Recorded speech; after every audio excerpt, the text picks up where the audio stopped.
الكريم وآله وأصحابه كرام الفاتحة. أعوذ بالله من الشيطان الرجيم. بسم الله الرحمن الرحيم. الحمد لله رب العالمين الرحمن الرحيم مالك يوم الدين. إياك نعبد وإياك نستعين. اهدنا الصراط المستقيم صراط الذين أنعمت عليهم غير المغضوب عليهم ولا الضالين آمين. السلام عليكم ورحمة الله وبركاته. الحمد لله والصلاة والسلام على رسول الله سيدنا محمد بن عبد الله وعلى آله وصحبه ومن والاه. أشهد ونشهد أن لا إله إلا الله وأشهد أن محمدا عبده ورسوله. اللهم فصل وسلم على سيدنا محمد عبدك ورسولك النبي الأمي وعلى آله وصحبه وبارك وسلم. ثم أقول رب اشرح لي صدري ويسر لي أمري واحلل عقدة من لساني يفقه قولي أما بعد. قال الله سبحانه وتعالى في تنزيله: لقد كان لكم في رسول الله أسوة حسنة. صدق الله العظيم. ربي أدخلني مدخل صدق وأخرجني مخرج صدق واجعل لي من لدنك سلطانا نصيرا. إلهي أنت محسودي ورضاك مطلوبي فأعطني محبتك ومغرفتك يا أرحم الراحمين. Alhamdulillah, pertama-tamanya kita merafakkan kesyukuran kehadiran Allah Subhanahu wa Ta'ala, yang mana dengan limpah kurnianya, dengan rahmatnya, alhamdulillah, malam ini kita sama-sama sekali lagi dapat hadir ke dalam rumah Allah Subhanahu wa Ta'ala ini. Mudah-mudahan salat kita, zikir kita dan doa kita ianya akan diterima di sisi Allah Subhanahu wa Ta'ala. Allahumma amin. Tuan-tuan dan puan dirahmati Allah sekalian, kita sambung lagi pembacaan kitab Adab Sulukil Murid yang dikarang oleh Al-Imam Al-Habib Abdullah bin Alawi Al-Haddad rahimahullah ta'ala. Dan kita dah masuk kepada fasal yang baru, tajuk baru, iaitulah berkenaan dengan salat. Dia kata Bismillahirrahmanirrahim. Qala muallif rahimahullah ta'ala wa nafa'ana bi'ulumihi fid daraini amin. Dia kata wa kun ayyuhal murid fi ghayatil i'tina'i bi iqamatis salawatil khamsi. Dia kata, wahai murid, hendaklah kalian, dia kata, fi ghayatil i'tina'i, benar-benar dia kata menjaga iqamatis salawatil khamsi, kamu benar-benar menjaga sembahyang yang 5 waktu, dia kata. Dan yang ni kita dah terang pada minggu yang sudah. Setiap daripada kita kena jaga bagi elok sembahyang yang 5 waktu ni, kerana ianya merupakan sebagai tiang kepada agama. Dan Nabi SAW menyebut Siapa-siapa yang telah mendirikan sembahyang, maka dia telah pun mendirikan agama Allah. Yakni di dalam diri orang yang mendirikan sembahyang, maknanya tertegaklah agama ni di dalam diri dia. Dan juga segala apa yang dia lakukan diterima pada sisi Allah Subhanahu wa taala.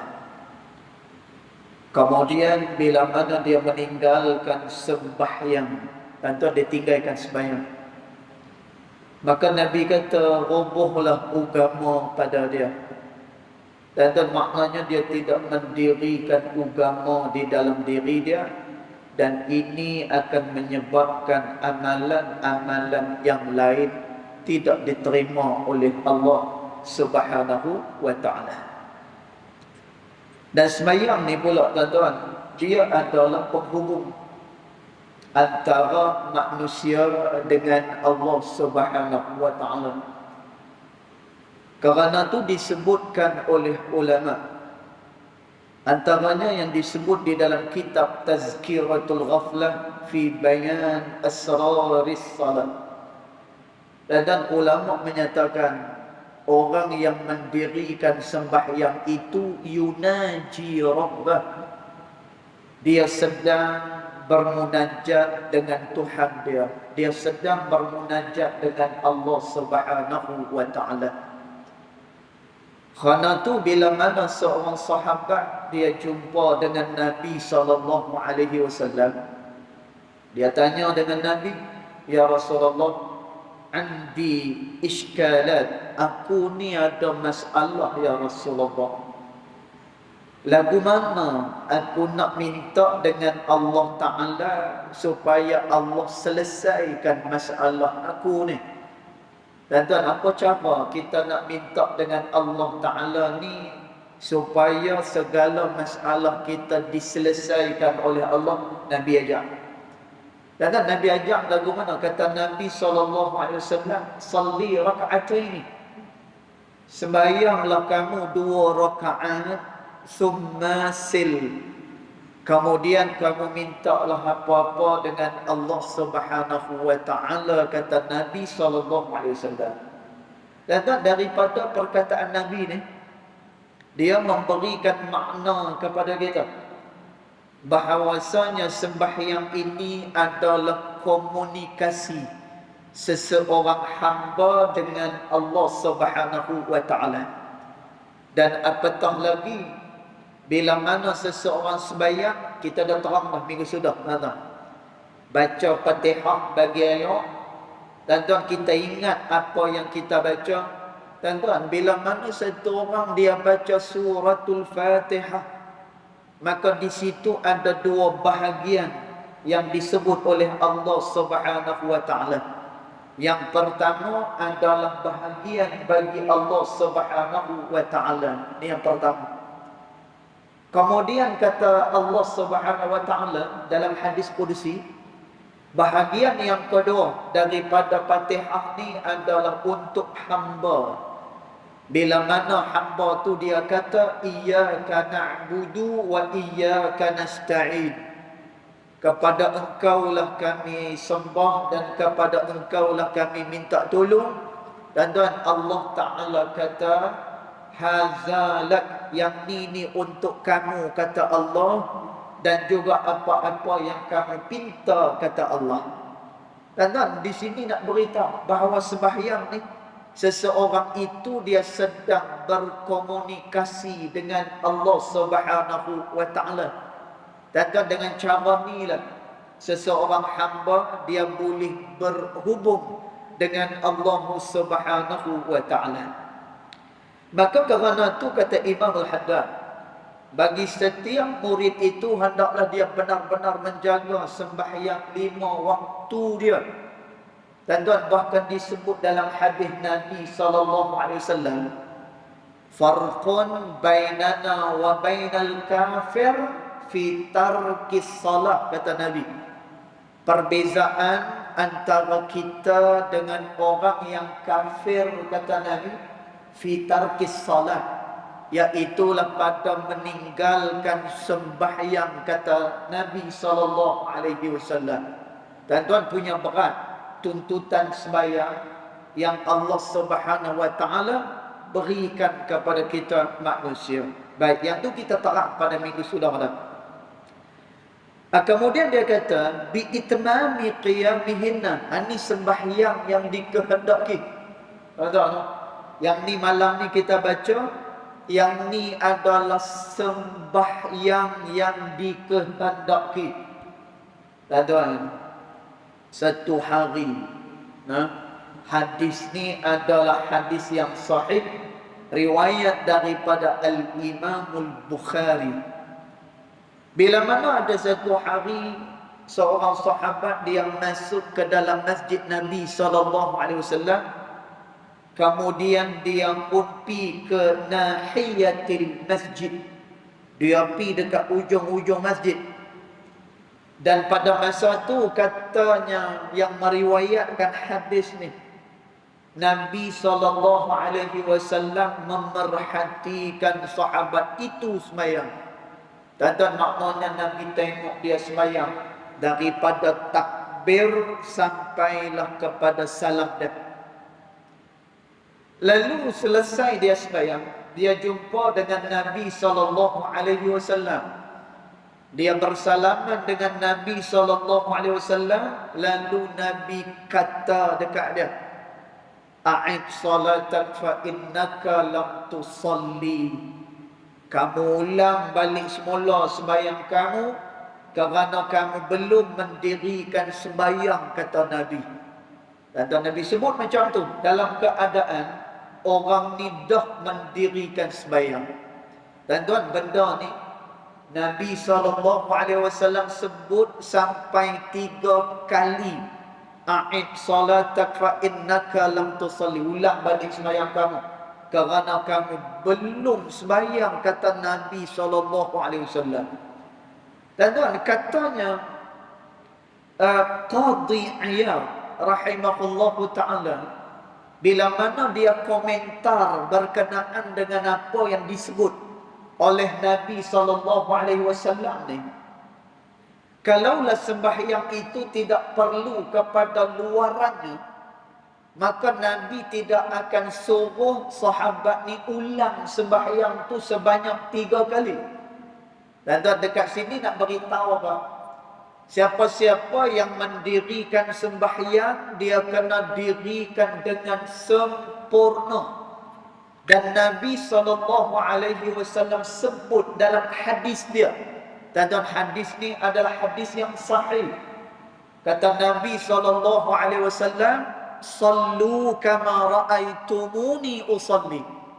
Hendaklah kalian semua sembahyang sebagaimana kamu semua tengok aku sembahyang, kata Nabi SAW.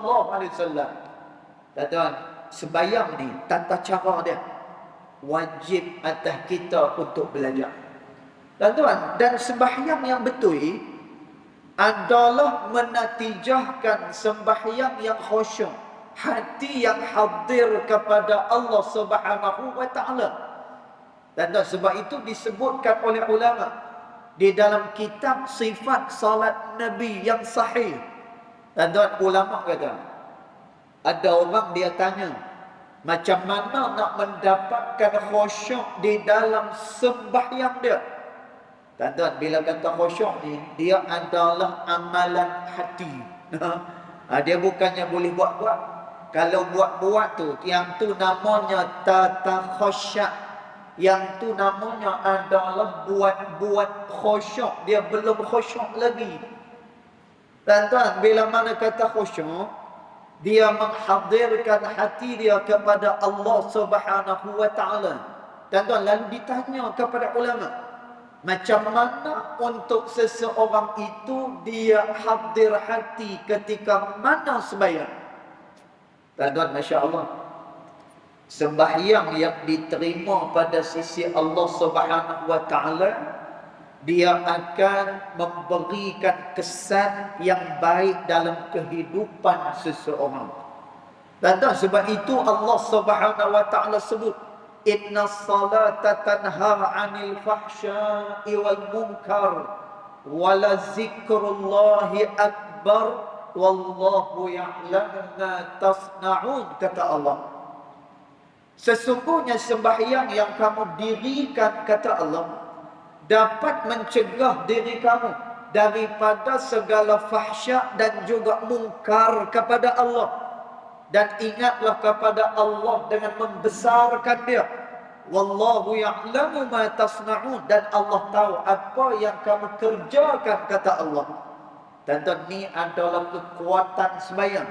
Sebab tu, tuan-tuan, ulama kata, siapa-siapa yang dirikan sembahyang dengan betul, maka kehidupan dia juga akan berjaya. Segala yang dia hajatkan akan dikabulkan oleh Allah, dan dia akan diberikan kebaikan oleh Allah Subhanahu wa ta'ala.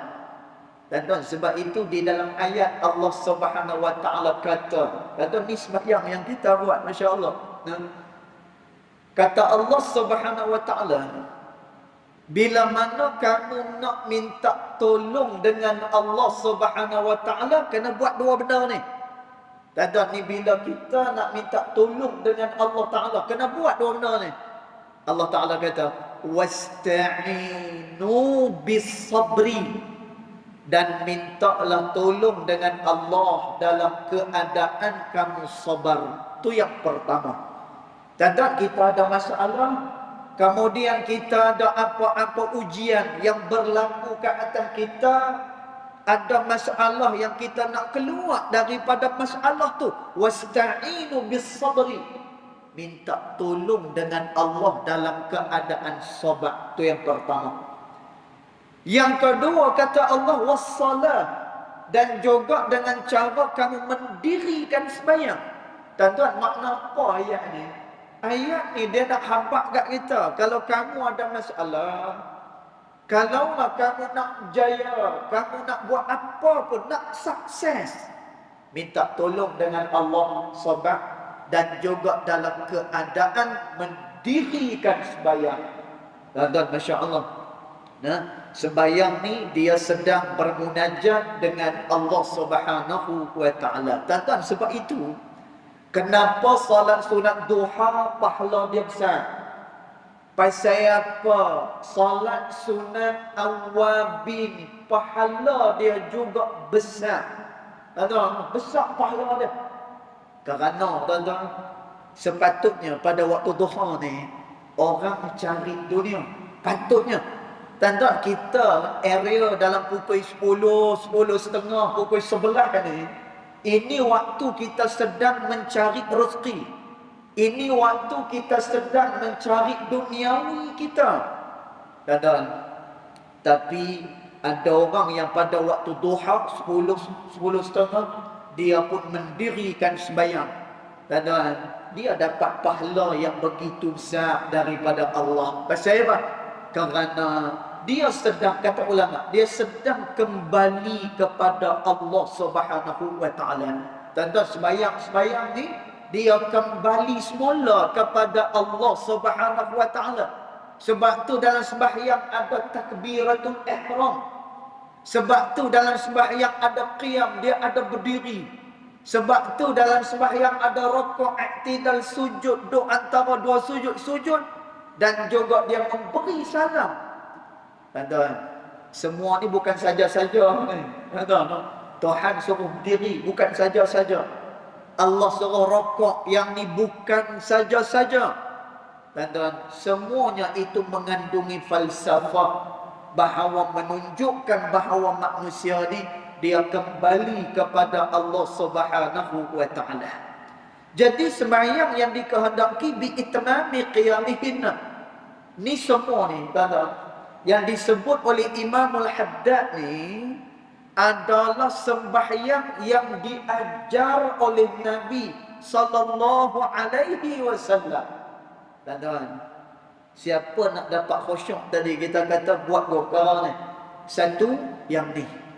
Tuan-tuan, dia kena belajar tata cara sembahyang yang betul. Itu yang pertama sekali. Tuan-tuan, dia kena belajar macam mana cara takbiratul ihram, Macam mana cara berdiri, rokok, iktidal, sah, batal sembahyang. Yang ni dia mesti nak kena belajar hak ni. Dan tentu langkah pertama untuk seseorang itu khusyuk dalam sembahyang dia. Dan tuan, kalau apa yang dia buat tidak sesuai dengan apa yang diperintahkan oleh Allah Subhanahu wa taala, akan menyebabkan amalan tersebut tidak akan diterima pada sisi Allah Subhanahu wa taala. Dan sebab itu kata Al-Imam Al-Habib Abdullah bin Alawi Al-Haddad rahimahullahu ta'ala, ibadat orang yang tidak belajar adalah ibadat yang berbahaya, kata Imam Al-Haddad rahimahullahu ta'ala. Tuan-tuan, dia berbahaya. Tuan-tuan, tapi maksud belajar bukannya tuan-tuan kena belajar macam orang mengaji dekat pondok tu. Bukan. Maksud belajar dekat sini bukannya belajar macam orang yang belajar di pengkhususan pengajian agama. Bukan macam tu. Yang dimaksudkan belajar ni, apa yang diwajibkan oleh Allah ke atas diri dia. Tuan-tuan, sembahyang ni wajib atas kita. Tuan-tuan, maka kerana tu wajib pula untuk kita belajar macam mana tata cara sembahyang yang dikehendaki oleh Allah Subhanahu wa taala. Dan sebab itu dalam hadis tadi yang kita sebut, bila sahabat ni sembahyang dan Nabi kata, "Hang tak sembahyang," kata Nabi. Dan akhirnya sahabat ni kata pada Nabi sallallahu alaihi wasallam, "Ya Rasulullah, anni bashar. Aku ni adalah manusia biasa ya Rasulullah. Qad usib wa qad ukhti. Kadang-kadang aku ni betul, kadang-kadang aku salah ya Rasulullah. Alimni ya Rasulullah. Tolong ajar kepada aku ya Rasulullah." Tuan-tuan tengok, ini sifat sahabat Nabi sallallahu alaihi wasallam yang faham perkara ni. Bila Nabi kata, sembahyang, hang tak sembahyang, Nabi kata. Tuan-tuan, bukan sekali, sampai 3 kali. Akhirnya sahabat ni kata apa? "Ya Rasulullah, aku manusia. Kadang-kadang aku betul, kadang-kadang aku salah. Alimni, maka ajarkan kepada aku ya Rasulullah." Tuan-tuan tengok, sahabat masih belajar dengan Nabi sallallahu alaihi wasallam bagaimana tata cara sembahyang yang dikehendaki oleh Allah Subhanahu wa taala. Dan dalam bab ni kita tak boleh besar diri, tak boleh. Bahkan disebut dalam hadis Nabi sallallahu alaihi wasallam. Nabi sebut oleh Nabi sallallahu alaihi wasallam, "Man lahu kibir." Siapa man lahu kibir walau zarratin, kata Nabi. Siapa-siapa yang ada dalam hati dia membesar diri, walau zarratin, walaupun sebesar zarah, kata Nabi. Tanda walaupun sebesar zarah. Besar mana sangat zarah ni? Kecil ya, tanda halus ya. Tapi Nabi kata, "Hurima lahu raihatal jannah." Diharamkan baginya menghirup bauan daripada syurga Allah Subhanahu wa taala. Allahu akbar. Tanda dia tak boleh nak cium bau syurga. Tanda bau pun tak boleh. Ini kan pula nak masuk dalam syurga Allah. Ini bagi orang yang ada kibir, ada rasa sombong, besar diri di dalam hati dia. Tanda dia diharamkan daripada masuk syurga Allah Subhanahu wa taala. Tanda dalam bab ilmu ni, dalam bab ilmu, Nabi SAW selalu berdoa kepada Allah. Nabi ajar kat kita. Tuan-tuan, Nabi ni Masya Allah, kalau kita baca di dalam kitab yang dikarang oleh Sayyid Muhammad bin Alwi Al-Maliki, nama kitab tu Muhammad Al-Insanul Kamil. Muhammad adalah insan yang sempurna. Tuan-tuan, disebutkan dalam kitab ni, Nabi SAW ni orang yang sempurna ilmu zahir dan juga ilmu batin. Dua-dua tu Nabi sempurna.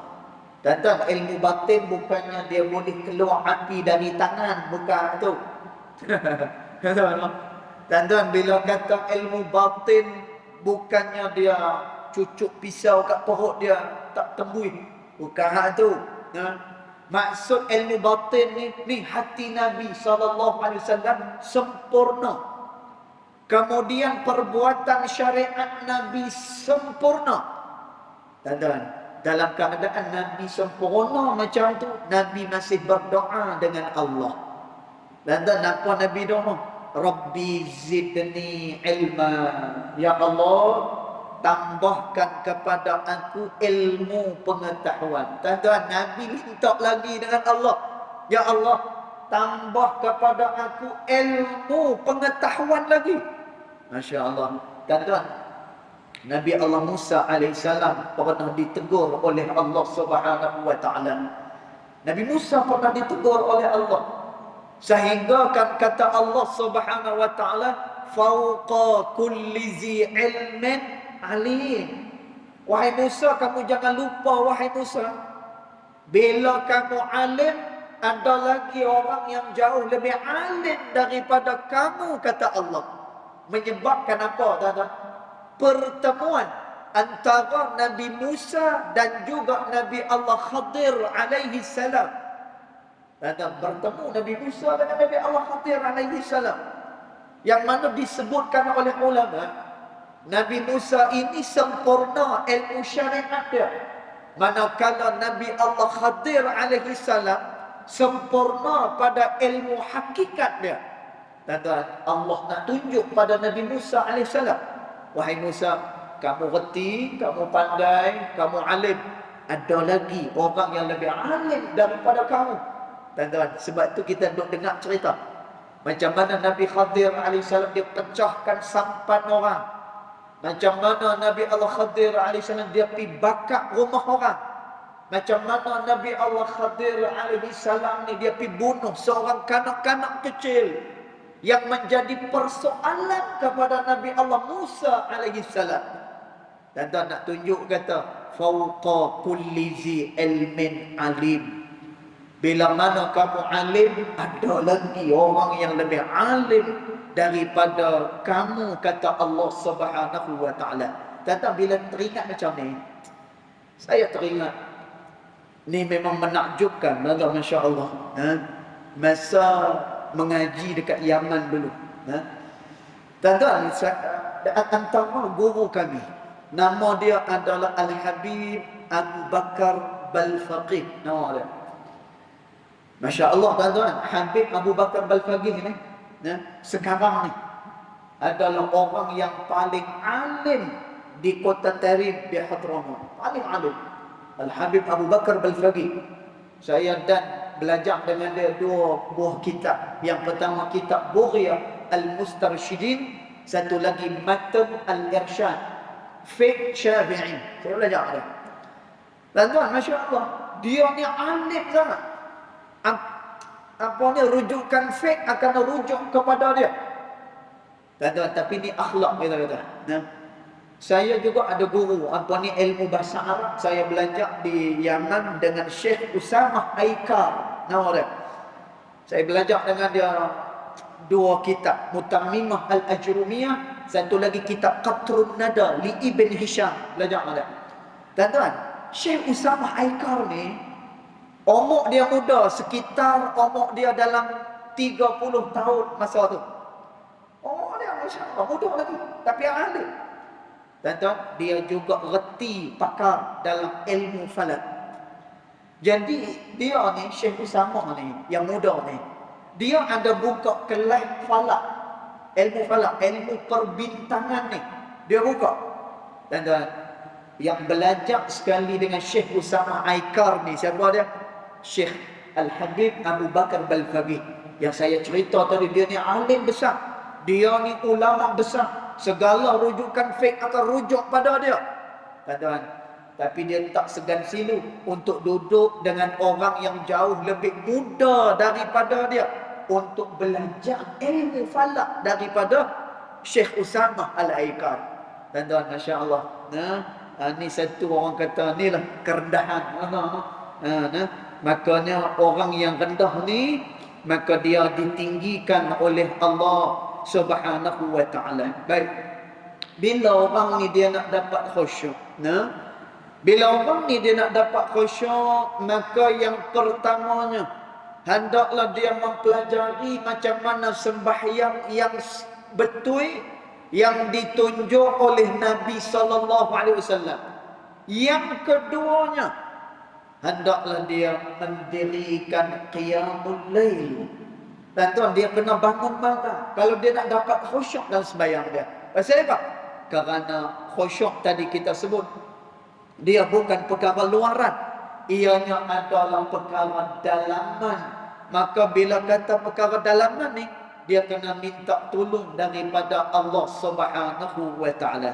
Maka dia kata, bi itmami qiyamihinna, hendaklah dia sempurnakan berdiri dia. Maknanya dia kena berdiri betul-betul. Tuan-tuan, ni yang diajak oleh Nabi SAW kepada sahabat yang Nabi tegur ni. Tuan-tuan, bila sahabat ni kata, ya Rasulullah, alim ni, ajar aku macam mana sembahyang yang betul.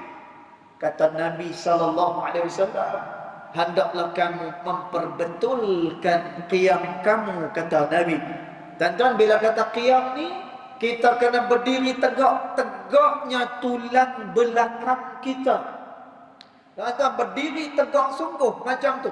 Maka kata Imamul Haddad, bi itmami qiyamihinna, hendaklah dia sempurnakan berdiri dia. Tuan-tuan, sempurnakan berdiri. Wa qiraatihinna, dan hendaklah dia memperelokkan, menyempurnakan bacaan dia. Tuan-tuan, bacaan dekat dalam sembahyang, bagi dengar apa ni pada telinga kita, sebiji-sebiji. Tuan-tuan, bila kata baca ni, tuan-tuan, bila kata baca, hakikat baca ni apa dia? Tuan-tuan, bila kata baca ni, dia mesti kena mengikut kaedah ulama bahasa Arab. Tuan-tuan, bila kata baca ni, dia mesti berlafaz, dan juga dia mesti kena ada huruf, dan hendaklah bersuara. Yang ni yang dimaksudkan dengan baca. Tapi tuan-tuan, kalau dia baca lagu ni, dia baca Bismillah, iya tu, iya. Ya, sat dengar, sat tak dengar. Tuan-tuan, yang tu bukan daripada makna baca. Tuan-tuan, kita suara macam berbisik pun tak apa. Yang penting kita dengar setiap daripada butir huruf yang kita sebutkan itu. Tuan-tuan, kita baca dengan sempurna. Tuan-tuan, tapi dalam bacaan sempurna ni, tuan-tuan, yang ni atas orang lah. Tuan-tuan, atas orang. Kadang-kadang ada orang yang dia baca boleh dengan baca fasih, dengan lahjah Arabnya, dengan apa. Yang ni ala kulli hal. Tuan-tuan, yang ni mungkin kepada orang yang mengaji di negara Arab, ataupun dia itu memang khusus di dalam bidang bacaan Al-Quran, yang tu lainlah. Tuan-tuan, tapi yang dimaksudkan kamu kena baca dengan bacaan sempurna ni, baca sebagaimana yang sampai kepada kita. Tuan-tuan, contoh Al-Quran, contoh Quran. Bila kita baca sebagaimana Quran diturunkan pada kita. Bismillahirrahmanirrahim, alhamdulillahi rabbil alamin. Baca elok macam tu. Kita tak baca dengan pelan, kita tak baca dengan telo, kita tak baca dengan buat-buat apa, tidak. Kita baca sebagaimana Quran diturunkan pada kita. Tuan-tuan, selama mana dia baca tu adalah membaca sebagaimana Quran diturunkan, maka sah dah dia punya sembahyang dia. Sah dah, tuan-tuan. Sebab itu kalau kita berimam, jangan cepat-cepat nak mufaraqah. Tuan-tuan, dengar tu imam ni macam tak fasih tuan-tuan, tapi dia tidak mengubah makna. Yang batal ni bila mana dia mengubah makna, pada masa tu baru kita kira sah ataupun tidak sahnya sembahyang pada waktu tu. Tuan-tuan, tapi kalau agak macam tak fasih, bacaan tu lahjah al-ustaz. Bismillahirrahmanirrahim. Alhamdulillahirabbil alamin. Lahjah al-ustaz. Tuan-tuan, boleh lagi ya? Boleh lagi.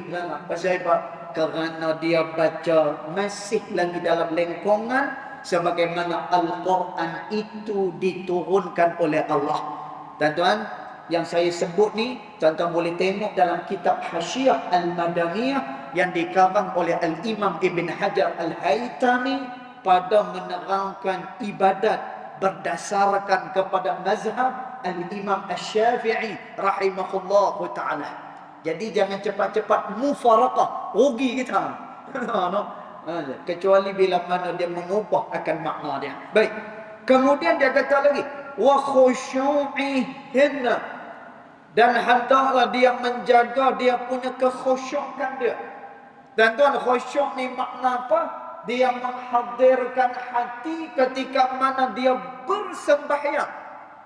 Dan tuan, Masya Allah, Al-Imam Al-Ghazali rahimahullahu ta'ala, dia sebut di dalam kitab dia Bidayatul Hidayah. Kata Imam Ghazali rahimahullahu ta'ala, bagi orang-orang yang nak masuk ke dalam sembahyang, hendaklah dia melakukan persediaan, kata Imam Ghazali. Dan dia kena buat persediaan. Imam Ghazali kata hendaklah dia bersiap awal, kata Imam Ghazali. Yang kedua, dia mempersiapkan hati. Dan ni kita jarang buat ni.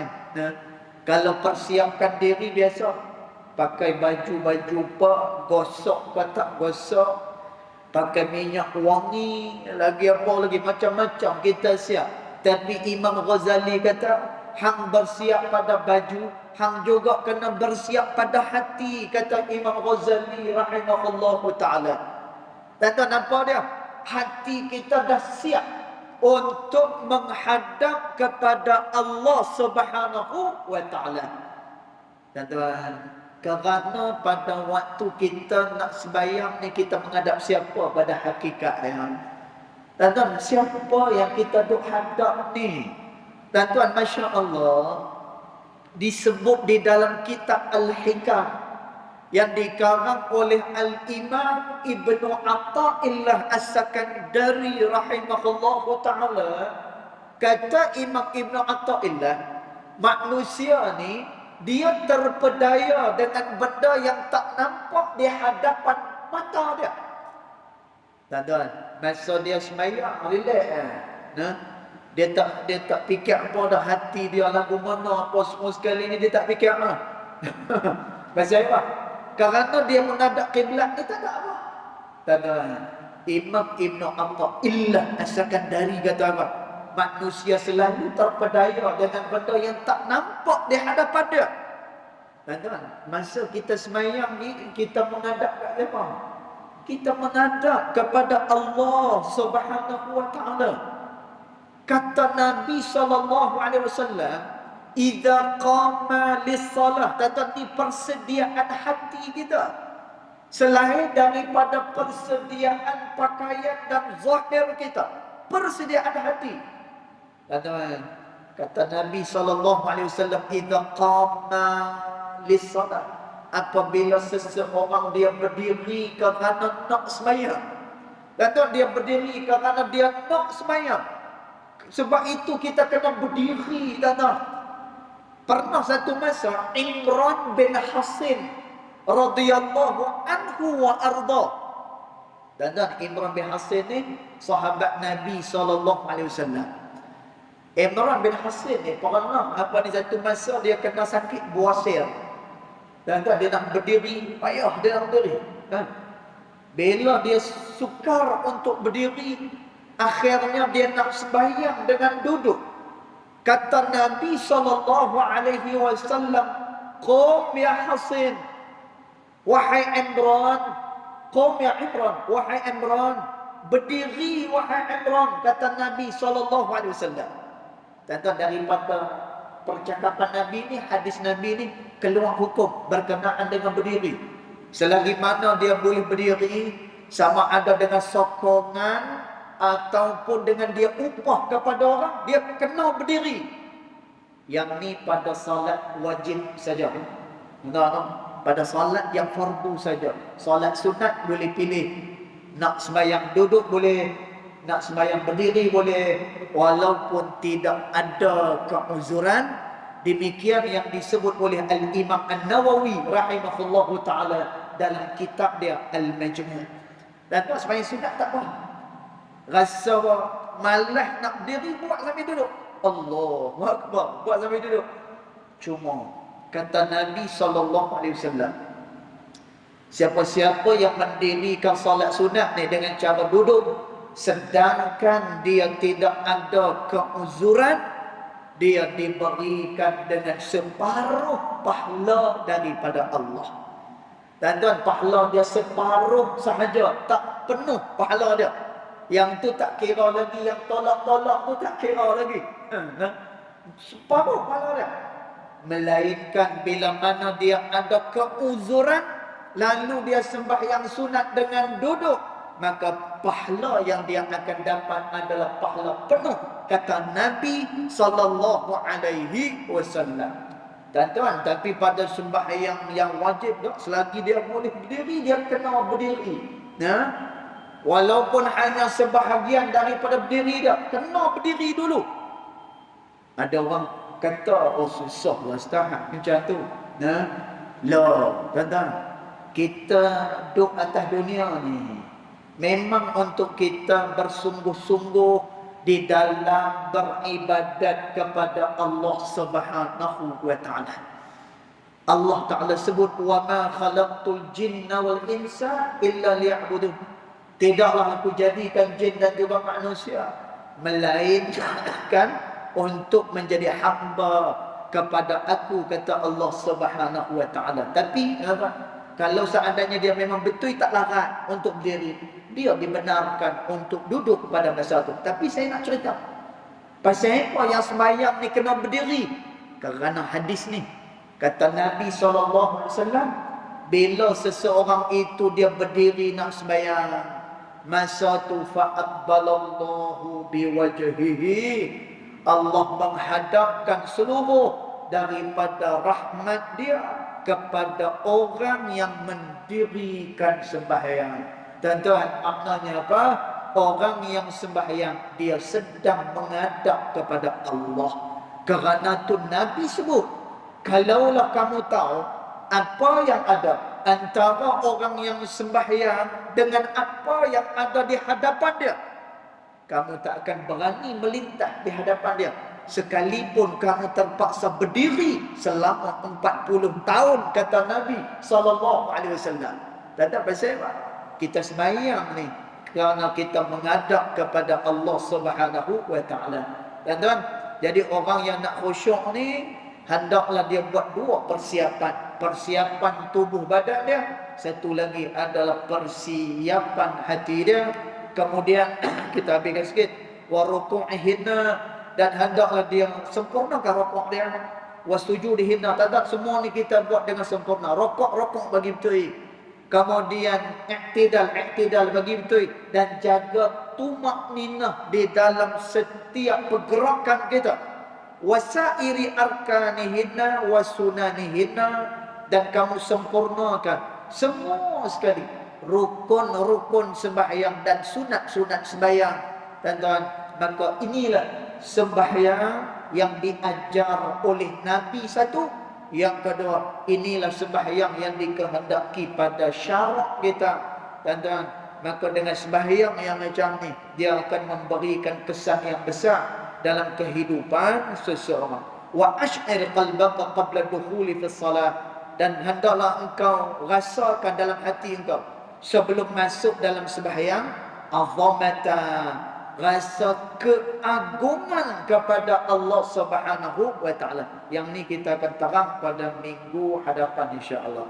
Yang baik datang daripada Allah Subhanahu wa taala, yang tidak baik datang daripada kejahilan diri saya sendiri, walaupun hakikat kedua-duanya datang daripada Allah Subhanahu wa taala.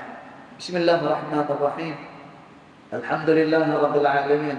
Salatu wassalamu ala asyrafil anbiya wal mursalin wa ala alihi wa sahbihi ajma'in. اللهم اغفر لنا ما أخطأنا وما تعمدنا وما أسررنا وما أعلنا وما أنت أعلم به منا. أنت المقدم وأنت المؤخر، لا إله إلا أنت سبحانك إنا كنا من الظالمين.